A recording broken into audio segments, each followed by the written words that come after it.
Merci de vous informer avec Trends Canal Z. Tout de suite, retrouvez Z sur 7, votre podcast quotidien. Nous sommes le mardi 4 mars. Votre podcast aujourd'hui est écrit par Léo Rocher et animé par Anne Marchand. Bonjour à tous et à toutes. Aujourd'hui, à la une de votre podcast, le think tank Atlantic Council propose une banque pour financer la défense en Europe, un projet qui symboliserait un message d'unité et bien plus encore. On est prêt à défendre nos valeurs, nos libertés, y compris nos systèmes de sécurité sociale. Un pays asiatique fait de l'œil à l'Europe pour son marché en pleine croissance, un rapprochement qui pourrait relancer l'économie européenne. L'Europe comme la Belgique ont besoin de se rassurer, de trouver des nouveaux débouchés, de diversifier leurs exportations et pour le coup, l'Inde est un très bon candidat. Restez à l'écoute de Z sur 7 pour vos analyses quotidiennes.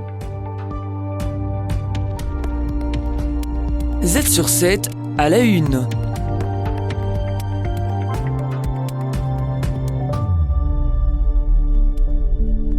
Face aux tensions géopolitiques, les pays européens doivent augmenter leur budget de défense. Le ministre de la Défense belge a annoncé viser les 2% du PIB exigés par l'OTAN d'ici l'été. Le think tank Atlantic Council propose une banque pour financer la défense, la sécurité et la résilience tout en respectant les contraintes budgétaires européennes. Jean-François Husson, professeur de finances publiques à l'UCL, donne les détails de ce projet. Si les pays participent, ils font un apport en capital, ce qui ne compte pas en dépenses au niveau européen. Si on y fait des prêts qui ne sont pas des prêts destinés à être abandonnés, mais des prêts qui sont destinés à être remboursés à un moment donné, eh bien, il n'y a pas de problème au niveau européen non plus. Ça veut dire aussi que ça permet d'étaler l'effort dans le temps. Si cette banque reçoit un bon rating financier, elle pourrait lever des fonds à des taux inférieurs à ceux des pays. Même si la Banque européenne d'investissement intervient dans la défense, dépasser ce cadre européen serait un atout.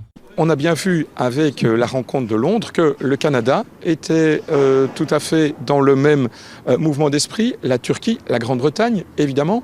Donc un instrument, une banque supranationale qui permettrait à tous les pays intéressés d'être là, donc hors OTAN pour éviter un sabotage de l'administration Trump, hors Union européenne pour éviter un blocage par exemple de la Hongrie, mais avec tous les pays qui souhaitent développer une action commune en la matière. D'après Jean-François Husson, la création de cette banque ferait passer un message d'unité dont l'Europe a cruellement besoin.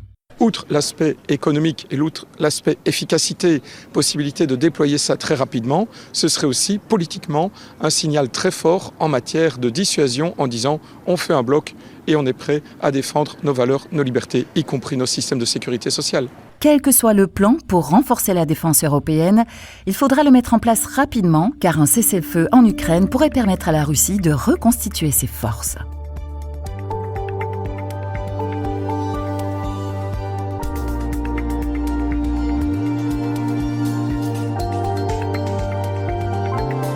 Z sur 7,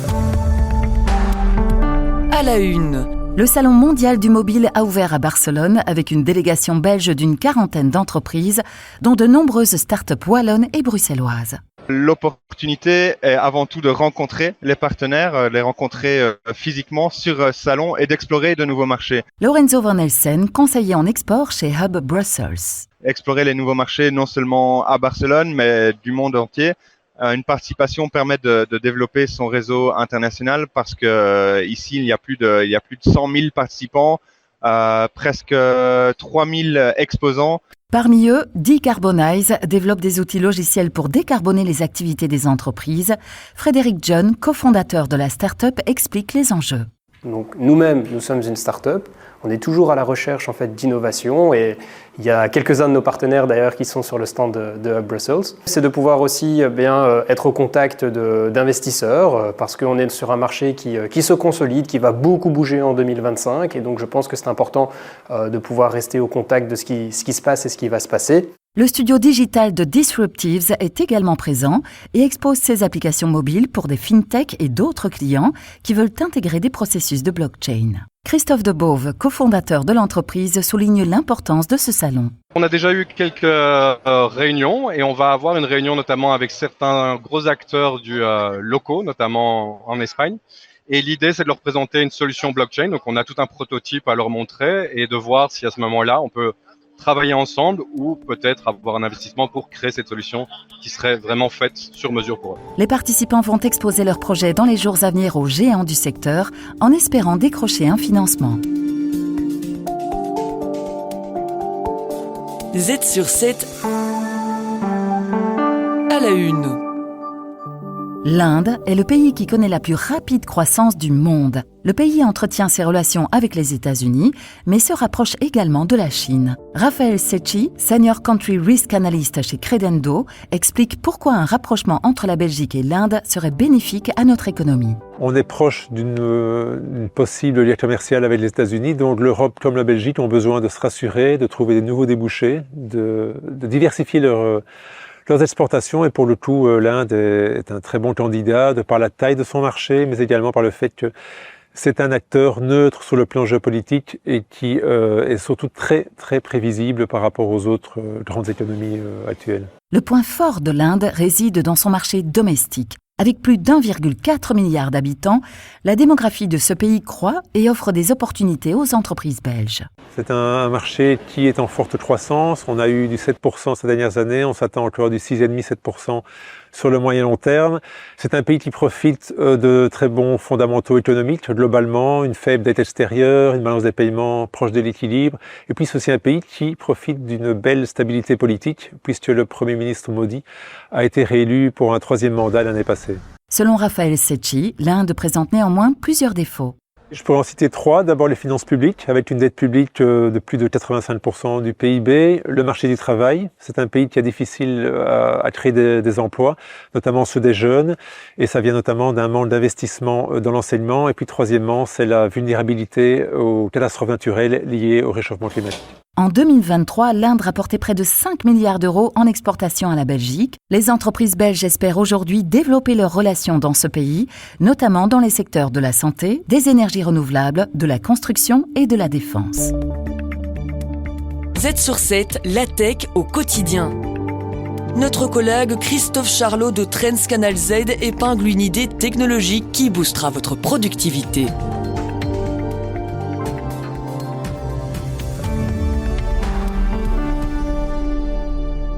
L'intelligence artificielle est partout, y compris dans nos entreprises qui l'intègrent de plus en plus dans leurs activités. Une étude donne désormais quelques chiffres récents sur l'usage d'IA dans les entreprises belges. On analyse cela avec Christophe Charlot, journaliste chez Trends Tendance, spécialiste du numérique. Pour commencer, qu'est-ce que nous apprend cette étude récente sur l'IA dans nos entreprises ? Alors c'est une étude qui a été menée par Acerta auprès de 500 entreprises belges qui a été dévoilée la semaine dernière. Selon cette étude, un quart des entreprises belges de plus de 10 personnes utilisent aujourd'hui au moins une application d'intelligence artificielle. Et la tendance est la même dans les petites entreprises que les grandes entreprises où même là l'adoption est encore plus importante. Alors au niveau des secteurs, sans trop de surprise, c'est évidemment le domaine des services où l'intelligence artificielle est la plus utilisée, avec plus de 27% d'adoption, donc une entreprise sur 3 quasi. Mais l'intelligence artificielle s'étend aussi, ça c'est plus intéressant encore, c'est à l'industrie et même au secteur de la construction, d'après cette étude d'Acerta.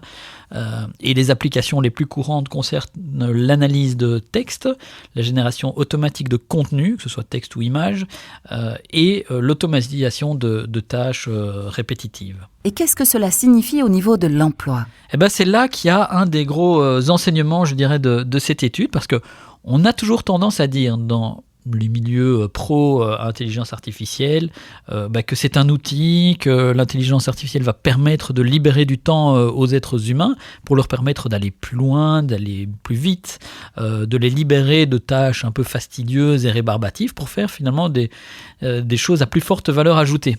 Ça, c'est le discours, mais on voit par contre, et ça c'est vraiment intéressant de le mentionner, c'est que 23 des entreprises belges qui ont été sondées s'attendent à être amenées à réduire leur personnel. Donc ça, c'est pas très très positif. Et 30% d'entre elles pensent par contre qu'il faudra simplement développer de nouvelles compétences, évidemment, que l'IA ne remplacera pas l'être humain, mais modifie un petit peu des métiers. Donc voilà, et que les entreprises seront amenées à former ou vont être poussées à former les employés à ces technologies. Pour terminer, est-ce que les entreprises proposent déjà ces formations et comment se passe aujourd'hui cette collaboration avec l'IA ? Est-ce qu'elles intègrent la formation? Certaines. D'ailleurs, les entreprises qui utilisent l'intelligence artificielle sont désormais tenues par la réglementation européenne de former le personnel, mais on n'est pas sûr que toutes le font déjà aujourd'hui. Et puis surtout, en fait, au sujet de la collaboration machine, on en est encore au début. On n'est pas encore dans les cas de figure de vrai remplacement de personnel, de licenciement massif de gens pour faire tourner l'intelligence artificielle. C'est pas encore le cas. Mais ce qu'il y a, c'est qu'aujourd'hui, les choses ne sont pas toujours très claires. D'après l'étude, si 90% des entreprises autorisent l'intelligence artificielle, 70% quand même des travailleurs trouvent que les règles sont floues, en fait. Et donc, il n'y a pas de bonne discussion, de bonne mise en place. Et ça flotte un petit peu à ce niveau-là. Et puis sans compter aussi un phénomène qui n'apparaît pas forcément dans ce genre d'études et qui est à souligner, c'est que beaucoup d'employés utilisent de leur côté des systèmes d'intelligence artificielle. Ils vont questionner ChatGPT ou vont demander l'aide de ChatGPT pour générer des contenus sans que ce soit dans le cadre d'une politique d'entreprise. Et donc sans même que les entreprises ne soient forcément au courant. Et donc ça, c'est un phénomène qui se développe, qui est présent, qui est à mon avis très important, mais qui n'est pas chiffré et qui pose aussi des questions en matière de formation, en matière de responsabilité aussi. Et donc voilà, je pense que l'important dans ce type de situation, c'est évidemment d'ouvrir la discussion et que les entreprises prennent les choses en main.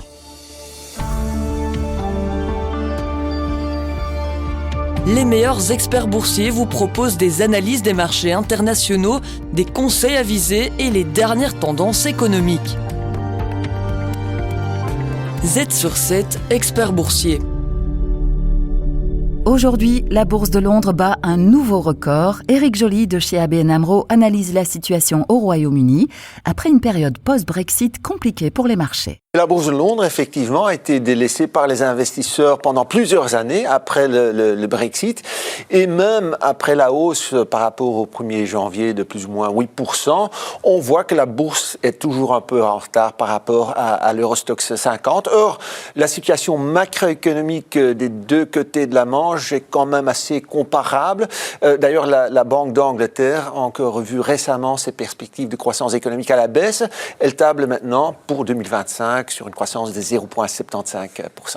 Le gouvernement Starmer, en place depuis 6 mois, prévoit un plan de relance du marché. On va essayer d'augmenter la productivité. Et comment faire? En investissant dans le secteur public, en investissant dans l'infrastructure.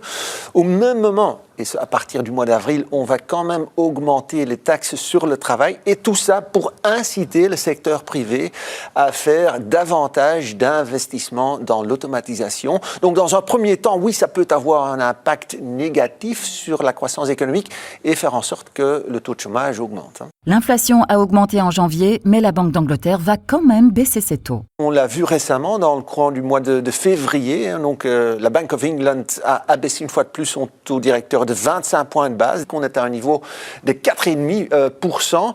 Le marché estime que d'ici la fin de l'année, il y a encore 3 coupes dans la courbe des taux, donc dans le courant du mois de mai, du mois d'août, ainsi que du mois de décembre. Et donc, ça veut bien dire que la politique monétaire, pour l'instant en tout cas, favorise un investissement en actions britanniques. Les taxes douanières de l'administration Trump ne devraient cependant pas autant impacter le Royaume-Uni que d'autres pays.